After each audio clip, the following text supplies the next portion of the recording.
What's up guys, and welcome back to another episode of the Realistic Career Mode. This is episode number 8, and we're starting today's episode off on the back of our back-to-back draws against Brentford and West Ham by returning to the south coast of England to St Mary's to take on Tottenham Hotspur for our first game of the second half of the season, where Antonio Conte's side right now are in second place, chasing the Premier League title. So heading into the first game of today's episode, as we know, just past the halfway point now in the Premier League, and we touched on it in the very last episode, back-to-back draws against West Ham and the Bees as well. Right now, 11th place, 29 points, mid-table, and it's pretty much exactly where I thought we'd be right now. You know, okay, alright, we haven't scored that many goals. In fact, we're the lowest scorers in the Premier League, but our defence has been really tight this season, and at the moment, there is still an outside shot we could qualify for Europe for next season. However, for now, I'm not thinking too much about that. We're in mid-table. That, to me, was where I wanted to finish in the first season. At the moment, we're on course to do just that. Have the same sort of season we had in the first half of the campaign in this second half of the season, finishing mid-table, possibly sneak into the top 10, and I call that a good first year at St Mary's. So yeah, first game was indeed Spurs. You're on the back of back-to-back draws here, coming back home. Really wanted to return to winning ways in this one, taking on Antonio Conte's side, but to be honest, they did nothing in the first half, totally controlled them really defensively, didn't give them a sniff, and then the second half, when I was 2-0 down 13 minutes in. Yeah, Kulusevski, who has been great signing for Spurs. I got to be honest, I talked about Kulusevski before. Watching him play for Juve, so impressed by the young Swedish talent. I really do feel he's got all the attributes and the makings to be a great player in world football for the years to come. He scored the first, then Heung-min scored the second. Anyone that's watched me for a while won't be surprised about that, but you will be surprised about this. Yeah, stoppage time. The game was done, so I can't be too mad about this, but Rafael Leao comes off the bench and heads in Spurs' third goal. And for as good as Sam Johnston has been this season, well, I don't really know how on earth this managed to trickle in. Yeah, somehow he managed to dive, not necessarily away from the ball, but all he needs to do is hold his hand flat and straight, and it just hits it, and it's an easy save. Instead, somehow he managed to go further with his hand than the ball did, and it just trickles in to the back of his own goal. Yeah, Johnston this season has been, I would probably say, our second best player of the season, behind Ritsu. But that was really poor goalkeeping there in a 3-0 loss to Spurs. So yeah, disappointing defeat, no goals, and torn apart by 3 goals as well. Not the way I wanted to end the calendar year, because it had been a good first half of the season, to be fair, as Arsenal do lead the way to end 2021 off. But now no wins in our last 3 games, a big 3-0 drubbing there as well. It does mean we are officially the lowest scorers in the Premier League as we end the calendar year. And it does now beg the question, on the back of a mini poor patch of form, with 8 million in the transfer budget and a January transfer window opening, do Southampton make moves in this January window? I don't know. I'm definitely going to think about it. But like I said in the first season at St Mary's, I'm only going to sign players Southampton have been linked to heavily in real life. I don't really know there's any targets out there that can make the difference in this second half of the season to potentially give us an outside shot of breaking into the top 7 and qualifying for the Europa Conference League or the Europa League. Yeah, I don't really know, to be honest. There's 8 million in the budget. My personal opinion is that the right thing to do in this second half of the season is just trust the squad. Yeah, mini poor patch of form, no wins in our last 3, demolished by Spurs, but they are an informed team this year.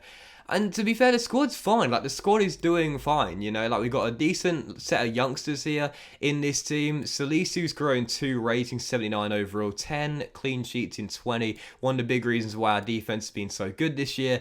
I've got no doubt in my mind I'll get some bids for him in this window or in the summer window. Livramento, who of course has given a lot of game time this season, the former Chelsea youth grad, has grown a couple of ratings and looked pretty decent as well. Obviously, James Ward-Prowse has been sublime as our captain this season. Keane Lewis-Potter has had limited game time. He's done okay. JWP's up a rating to 82 overall. Aribo's not had much game time at all, but in the games he has played has looked pretty decent, now up to 75 overall. There are some some aging players that I want to shift on. Obviously, Theo Walcott, despite coming through the Southampton Academy, I'm not against letting him go.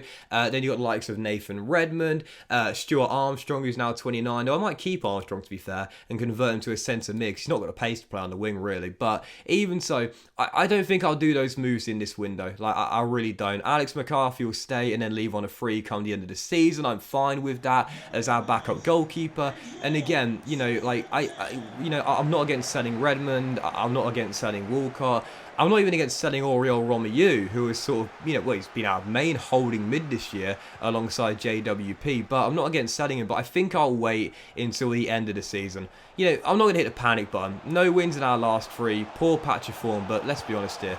We're not doing that badly. We're in mid-table. It would be a different story if we were in 17th and only a point above the drop zone. For now, I'm going to trust my young Southampton team. So, yeah, second game of today's episode and the first one of January. And I was thinking, right, okay, let's start 2022 off right. No wins in our last 3 games. Just 2 points taken from 9. Let's get back to winning ways here against Eddie Howe's Magpies. Newcastle United not having a great season right now, just above the drop zone. So I definitely fancied our chance here on the South Coast of returning to winning ways. We scored the first goal of the game. Armando Broja's 6th of the season and his 4th in 5 gave us the lead to make it 1-0. And really in the first half it was all Southampton. I was playing some really good football as well. And obviously Southampton, as we know, they've got a good reputation for playing some easy on the eye football. I mentioned before, it's very hard to, you know, score team goals in FIFA nowadays because of the way the game is played. But when you can pull it off, it looks great. And this was a brilliant team goal. Basically, every single outfield player touched the ball in this phase of play. And what a brilliant little slip ball through by Adam Armstrong. JWP with the run, and the captain with the coolest of chips gives us a 2-goal lead. That is one of my favourite goals in this year's FIFA. That was a brilliant team goal, a brilliant finish. And we wrap it up to make it 2-0. And in the second half, just 4 minutes after the restart, we bag our third. They linked up for our second and linked up for our third. There's something so cool when you see a player, or I should say 2 players, assist each other for each other's goals. So in the first half, it was Armstrong assisting JWP. For our third goal, JWP returning the favour, playing a brilliant through ball, and Adam Armstrong against his former team, obviously a Newcastle-born academy graduate, Adam Armstrong. Obviously left to Blackburn Rovers eventually on a permanent deal after a successful loan spell. Now at Southampton, going to show respect there against his former team and the team he, of course, graduated from the academy, being a boyhood Newcastle born and bred lad as well. But whilst Joe Linton would make it 3-1 and the Magpies would get a consolation goal, I never really felt like I was in too much trouble of throwing away these points here. Adam Armstrong did go down around the stroke of the hour mark, but to be honest, despite the injury and despite Joe Linton bagging a goal, we're in control from first whistle to last, really. And as Armando Broja bagged his second and our fourth, as JWP got another assist in a man-of-the-match display from the captain, we get, I'll probably say, our best win this season. 4-win at home to the Magpies and a great victory there against Eddie Howe's side. Also, real briefly, can I just say, what a brilliant transition for Joel Linton this season. Can I just break up the immersion a little bit here, as Armstrong's injury was just a bruise? What a brilliant transition for Joel Linton. You know, since coming in from Hoffenheim, you know, he came in, Newcastle spent a lot of money, and it's safe to say they didn't really get the return they were hoping for in terms of goals to games. But since Eddie Howe has transitioned him into a central midfielder, he's been brilliant. He's been absolutely fantastic, and I really feel as though he's kind of found his path and he's found his role at central mid. He works really, really hard. I remember, I think it was the game against Manchester United. I can't remember who it was, but a player came out after the game and said he was so happy for Joel Linton because he worked so hard in training. So it's great to see him have a good spell of form here in a new position. But there's something so cool about players who change from one position to another and just thrive in their new role. Joel Linton is doing that at central mid, and it's really great to see. Struggled up top for the Magpies, but through the middle of the park, he's been a revelation. He's been great. He's been really, really fun to watch, and a really good, solid, hard-working midfielder. Anyway, third and final game, obviously just on the back of the big win there against the Magpies. Now taking on the Owls, Sheffield Wednesday away at Hillsborough, the League One side. Now, I've got to be honest here, early you saw Sam Johnson have a bit of a mare, And you might have thought I'd be frustrated about that goal there, but what's that saying I often say, luck will balance itself out. Yep, for our first goal of today's episode, for our first goal of the third game in today's episode, and also for our second goal, really. Two really big bits of luck. Yet the first goal, do not ask me what Bailey Peacock Farrell was doing for the first goal. I mean, he's on loan from Burnley. I don't think the Claret will want him back based on his performance for the first goal. Terrible goalkeeping for the second, to be fair.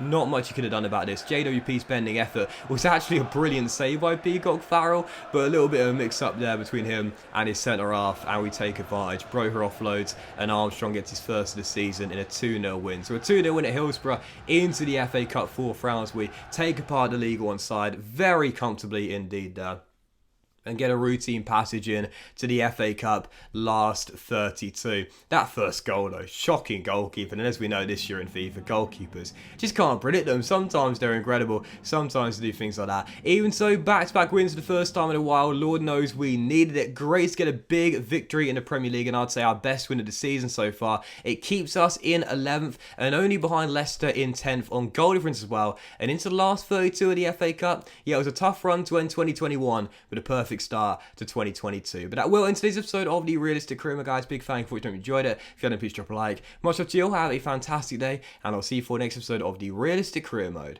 very soon.